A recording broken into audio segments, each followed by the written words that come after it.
मैं डॉक्टर के पास गया और डॉक्टर ने कहा कोई खास बात नहीं, एक हेयरलाइन फ्रैक्चर है। मुझे लगा चलो बच गए, बहुत बढ़िया, मेरे पुण्य का उदय। और मैं जैसे ही घर आया और फिर दर्द हुआ तो मुझे लगा नहीं बहुत तकलीफ हो रही है, मेरे पाप का उदय। फिर थोड़ी देर बाद पेन किलर खाया, मुझे आराम हो गया और मैंने कहा मेरे पुण्य का उदय। फिर संध्या आई और संध्या ने 1 गिलास दूध दिया हल्दी डाल के।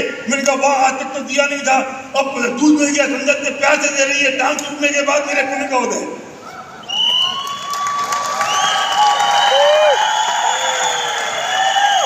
सुनो, मैं फैमिली रियूनियन शुरू हुआ जी स्टूडियो में। अब मैं जब भी उतरूं तो 4 लोग मुझे उठा लें, 2 लोग मेरे साथ चले। मेरे को व्हील चेयर पे चलना पड़ा, हिलने नहीं पड़ा। बाथरूम जाऊं तो व्हील चेयर पे जाए। मैंने कहा मजा आ गया यार, भगवान करे मेरी तो सबकी टांग टूट जाए।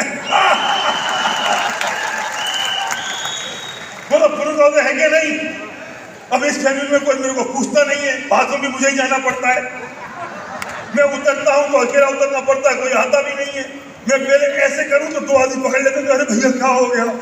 तो टांग टूटना पुण्य का उदय ना, सिद्धार्थ के पाप का उदय।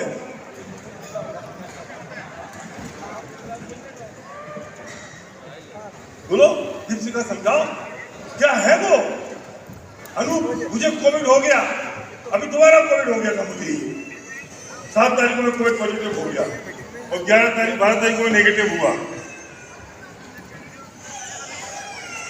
पुण्य का उदय था कि पाप का? पहला। हाँ, क्या तुम माइक सब ज्ञानी बन गए, मेरी जरूरत नहीं है किसी को। बोलो मुझे कोविड हुआ, ये पुण्य का उदय था कि पाप का उदय? उस परिस्थिति में आप वेदन क्या किया, आपने क्या सोचा, वही आपके पुण्य और पाप का उदय है। मैंने सोचा कि यार कोविड हो गया तो अपन क्वारंटीन हो गए। क्वारंटीन हो गए, कोई बात नहीं, कोई चीज नहीं, कोई लेना नहीं, कोई देना नहीं। खूब पढ़ेंगे, खूब सुनेंगे, खूब चिंतन करेंगे, खूब मेडिटेशन करेंगे, खूब पिक्चर देखेंगे। उनको लगा और मुझे लगा हाय राम, मैं मरा, अब मेरे साथ कोई नहीं होगा, अब कोई आएगा नहीं मुझे देखने के लिए, कोई पूछेगा नहीं। ये सब मस्ती कर रहे हैं बाहर, मैं अकेला अंदर पड़ा हुआ हूँ कमरे में। ये पता नहीं क्या क्या गुल खिला रहे हैं, मेरे को कोई देख ही नहीं रहा है। अब मेरे साथ क्या होगा? फिर अस्पताल में पटक देंगे मुझे को, क्यों मुझे आवाज नहीं आ रही है। ये सब तो हंस रहे हैं और मैं चुपचाप बैठा हुआ हूँ। हाय राम, ये क्या हुआ मुझे? 90% फीलिंग है सर। अब सुनो, कोविड तो हो चुका, उसमें कोई चेंज हो सकता है?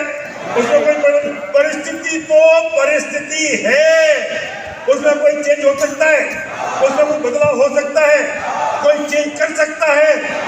लेकिन उसी परिस्थिति में तेरा अनुभव क्या है, तेरा वेदन क्या है, ये तेरे पुण्य का उदय है। और तेरा वेदन कैसा है, क्या तेरी अनुभूति कैसी है, वो तेरे पाप का उदय है।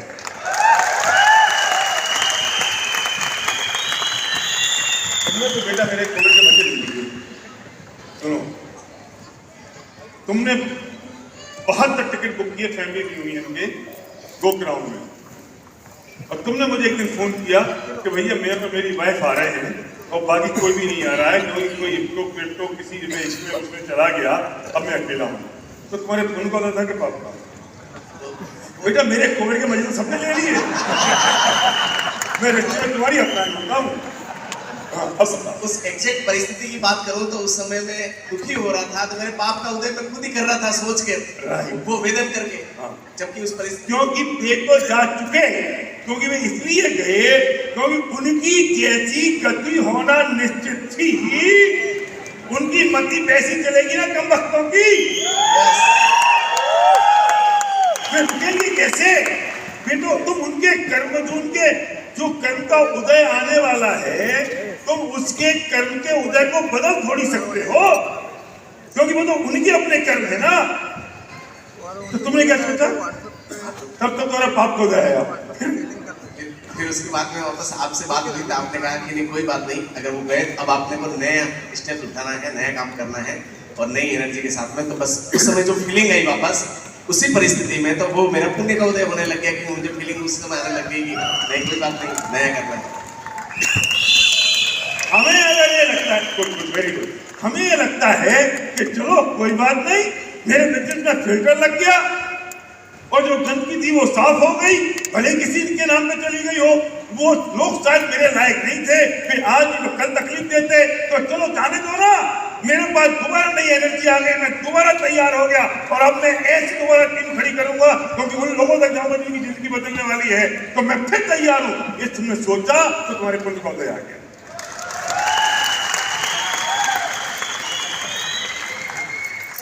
कितना बुरा परिस्थिति है उतना बड़ा एग्जाम्पल बनेगा आगे जाके। ये देखो बहुत बढ़िया।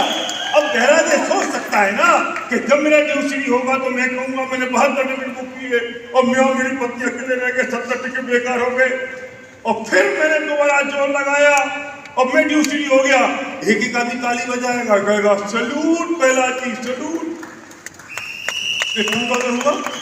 तो लोग क्या कहेंगे, मैं आया, मैंने 16 लोगों को स्पॉन्सर किया, 16 लोग तैयार हो गए और मैं ड्यूटी हो गया।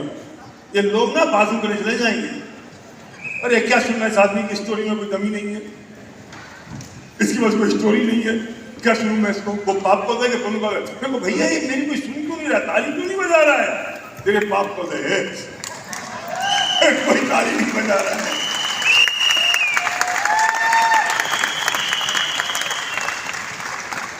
समझ में आई बात क्या दीपक?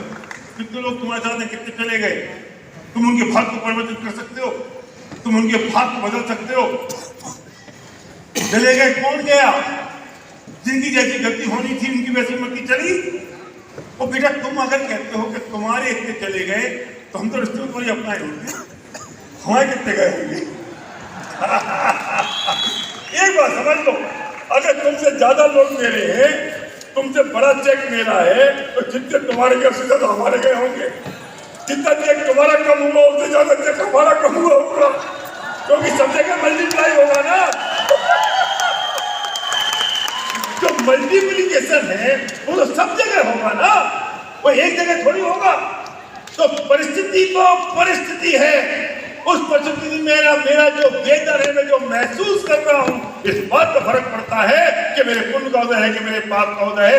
इसलिए ये बात 100% स्वतंत्र क्रिया है, ये इंडिपेंडेंट क्रिया है कि मैं कैसा महसूस करता हूं। ये दुनिया में किसी आदमी के ऊपर, किसी व्यक्ति के ऊपर, किसी भगवान के ऊपर भी निर्भर नहीं करती कि वो मुझे दुखी कर सके या सुखी कर सके। क्यों? क्योंकि ये तो मुझे बेहतर करना है ना, ये तो मुझे महसूस करना है ना। विवेक समझ आ रही है? ये तुम्हारे बाल नहीं है, सिर्फ पाप को जाएगा तुम्हें कौन గుణవేగులికి పుణ్యమా పాపం అని అడుగుతుంది. దానికి ఆయన చేస్తాడు పాపం, వద్దే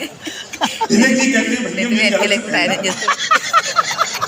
చెప్పు. और ये जो पैसे वाले लोग होते हैं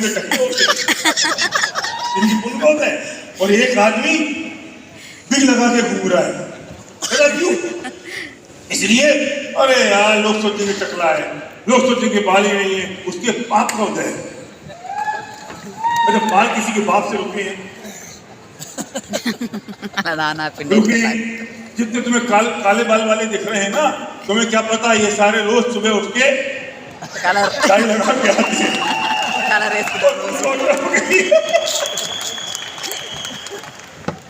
वो पुण्य का उदय है कि पाप का उदय है? तुमने कहानियां सुनी होंगी कि अमिताभ बच्चन की आवाज इतनी भारी थी और रेडियो पे गए तो उन्होंने मना कर दिया कि इतनी मोटी भारी आवाज वालों को हम नहीं लेते। तो वो आवाज उसके पुण्य का उदय थी कि पाप का कारण थी? उस वक्त उसने जो महसूस किया इस बात पर निर्भर करता है कि वो उसका पाप का उदय था कि पुण्य का उदय। अगर वो महसूस करता मेरे पाप का उदय हारा में बेकार है, हारा में बेकार है, ऐसी बेकार आवाज मेरी है, तो डिप्रेशन में चला जाता और कहीं जाके कहीं कलर की बैंक में नौकरी कर रहा होता। उस वक्त उसने महसूस किया ये इनका वर्जन है, this is not my version. उसने महसूस किया कि तो मेरे पुण्य का उदय है, जो मेरी इतनी भारी आवाज है इनको समझ नहीं आ रही तो कोई बात नहीं।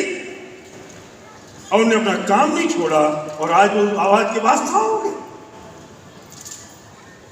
मैं किस बात पर निर्भर करता हूं कि मेरा मैं डिप्रेशन में हूं, मेरा अच्छा उदय है कि नहीं है, मैं खराब हूं, मेरा सही समय आ रहा है कि नहीं आ रहा है? ये बात मेरी किस बात पर निर्भर करती है कतई कोई फर्क नहीं पड़ता कि कौन क्या कहता है कौन नहीं कहता। फर्क इस बात का पड़ता है कि मैं क्या महसूस करता हूं उस परिस्थिति में जो वर्तमान की परिस्थिति है। कुछ भी होने दो। मेरे फादर 2003 में उनको ओपन हार्ट सर्जरी हुई। दिल्ली में हमने फोर्टिस मतलब एस्कॉर्ट था उसमें कराई, तो बड़ा टिपिकल टाइम था। 2003 में ओपन हार्ट सर्जरी बड़ा काम था।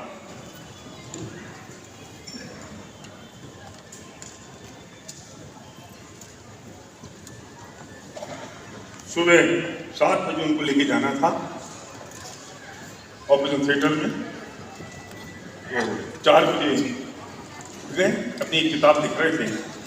उस किताब को 2 घंटे में कंप्लीट किया और मेरी माँ से बोलते हैं, सुनो ये मैंने कंप्लीट कर दी है, जाके मैनेजर को दे देना ऑफिस में और उससे कहना कि अगर मैं लौट आया तो उसे एक बार और पढ़ूंगा और मैं अगर लौटा नहीं मर गया तो इसको एजुकेट प्रिंट कर।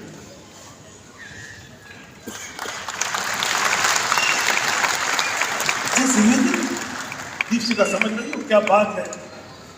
आप किस माइंडसेट में हो? आपका बाल लूज हो गया है, उसका ऑपरेशन होना है। 2003 की बात है जब गिने चुने ऑपरेशन होते थे और सुबह 4 बजे उसने अपनी किताब को कंप्लीट किया और 6 बजे मेरी माँ से कहते हैं मैं अगर मर गया तो इस मैनेजर को बोलना है कि प्रिंट करते और बच गया तो एक बार प्रूफ और पढ़ूंगा।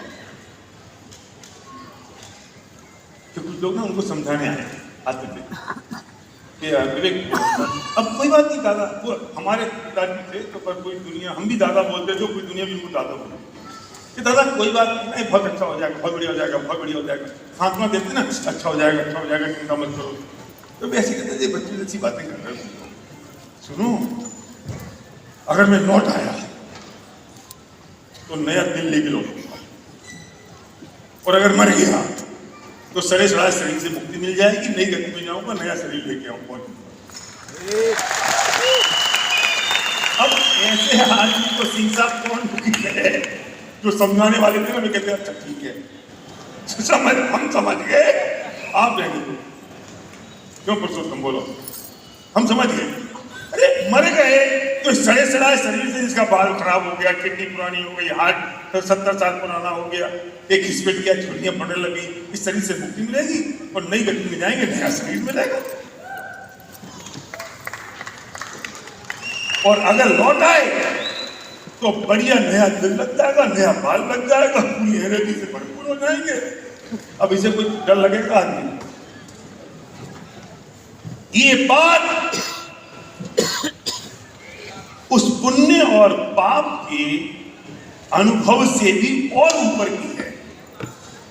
नेक्स्ट लेवल के सब ऑपरेशन हो रहा है, इसमें पुण्य कौन सा क्या है? सुनो, इसमें पुण्य और पाप से भी परे है। क्या परे है? कि हम साक्षी भाव में आ गए, हम समता भाव में आ गए। जो हो रहा है होने दो, मैं उसे जान रहा हूं, देख रहा हूं, मैं तमाशगीर बन गया हूं, मैं तमाशगीर हो गया हूं, मैं देख रहा हूं जो हो रहा है। जो हो रहा है बिल्कुल हो रहा है, मुझे कोई फर्क नहीं पड़ता। मेरी तकलीफ तो इस बात की है क्योंकि मैं मूल्यांकन करता हूं, मैं समीक्षा करता हूं। और किस बात की समीक्षा करता हूं कि ये मेरा है या पराया है, और मैं इस बात की समीक्षा करता हूं कि अच्छा है या बुरा है। सिर्फ 2 समीक्षाएं हैं मेरे पास। नहीं समझ में आया? ये अच्छा है कि बुरा है? कोई भी चीज देखता हूं तो अच्छी है कि बुरी है?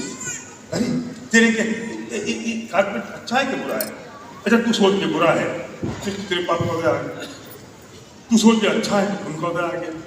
पर इन पुण्य और पाप से भी तो परे कुछ हो सकता है कि जैसा है वैसा है। इसको साक्षी भाव से भी तो देख सकते हो। क्या फर्क पड़ता है? मैं कहता हूं अरे लाल हरा होता तो अच्छा होता, तेरे बाप का राज है हरा होता, या तो अमित के बाप का राज है क्या हरा होता कि नीला होता? अरे हरा तो ठीक लगता, अच्छा तू करने वाला है, वो अमित भी करने वाला नहीं है, रेड वाला करने वाला है। नहीं सिद्धि आई तो कहीं पापा ये ना ब्लड रेड नहीं है, इसको ना ये थोड़ा सा और इसमें मजेंडा 10% और होना चाहिए था। अच्छा, ये समीक्षा समालोचनात्मक अध्ययन करने वाले हो गए हो और मूल्यांकन करने वाले हो गए हो। ये नहीं देख सकते कि बस जैसा है वैसा है। हम मूल्यांकन कर रहे हैं हसमुख भाई हर चीज का, ये अच्छा है कि बुरा है। मैं मूल्यांकन कर रहा हूं ये अपना है या पराया है। मेरे बगल में कोई आदमी आके बैठा तो मैं देखता हूं कि मेरी डाउनलाइन है कि दूसरे की। ये अच्छा है कि बुरा है, छोड़ दो ना। ये पुण्य और पाप से भी पार की बात है कि मैंने मूल्यांकन करना बंद कर दिया है। मैं जान रहा हूं और देख रहा हूं और साक्षी भाव में मैं आ गया हूं कि जो हो रहा है मैं तमाशगीर बन के चीजों को देख रहा हूं। मैं मदारी नहीं हूं। क्या फर्क है मदारी में और तमाशगीर में? जो मदारी होता है ना वो चुरा बैठता है, आ जाओ बंदर बंदर खेल देख लो, बंदर बंदर खेल देख लो, बंदर बंदर खेल देख लो। फिर कहता है बंदरिया वहां जा, सांप से पास मिल के आ, और बंदर जाती नहीं। इसको टेंशन हो जाती है, इज्जत खराब हो रही है उसकी। बंदरिया जाओ, बंदर को हाथ पकड़ के लाओ, वो नखरे करती है, मैं तो नहीं जा रही। तो बेचारा बंदर को मदरिया जो है ना, मदारी अपनी इज्जत बचाता है। अभी ना उसका मन नहीं है, अब वो इज्जत कैसे बचाए प्रेम को? मन नहीं है इसका। उसे पता है कि जाने रही, इसके जाने कहने से जाएगी वो। बेचारे उसके अपने कर्म है कि नहीं, उसके अपने भाव है कि नहीं, उसकी अपनी इच्छा है कि नहीं। तुम्हारी करेगी, तुम्हारे करने से करेगी वो, तो इज्जत बचाता रहता है। टेंशन भी होती है, ये क्यों नहीं जा रही है, क्यों नहीं जा रही। लेकिन जो लोग बगल में चारों तरफ तमाशगीर बन के खड़े हैं आप और मैं, हम क्या करते हैं? हम सब देखते हैं। वो जाती है तो भी हम हंसते हैं, वाह चली गई। वो नहीं जाती तो भी हम हंसते हैं, मदारी इज्जत उतर गई। तमाशगीर तो दोनों परिस्थितियों में खुश है। वो बंदरिया जाए तो भी खुश है, वो बंदरिया ना जाए तो भी खुश है। टेंशन तो मदारी को होती है।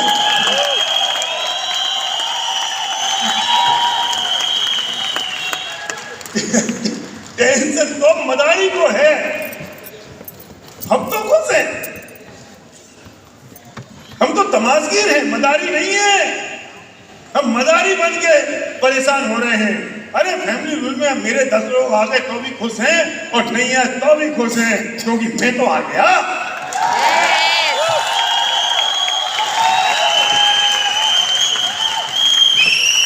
मैं तो तैयार हूं। मैं हूं ना अकेला, मेरी जरूरत है। और किसी, जब मैं पैदा हुआ तो कितनों के साथ पैदा हुआ था? तुम कितनों के साथ पैदा हुए थे? और मरोगे तो कितनों के साथ मरोगे? तो जन्म और मरण के बीच में कितनों की जरूरत है? अकेले की। अरे हमको चल पड़े अपनी लुकाटी हाथ में लिए, जिसको पीछे आना हो आए, नहीं आना हो नहीं जाए, जिसको देखना हो देखे, नहीं देखना हो नहीं देखे। मैं अपना काम करता चला जा रहा हूँ। मैं पैदा भी अकेला हुआ था, मरा भी अकेला हूँ, और मरने और पैदा होने के बीच में जिसको मेरे साथ रहना हो नहीं रहना हो नहीं। क्यों? क्योंकि मैं तो तमाशगीर हूँ, मदारी नहीं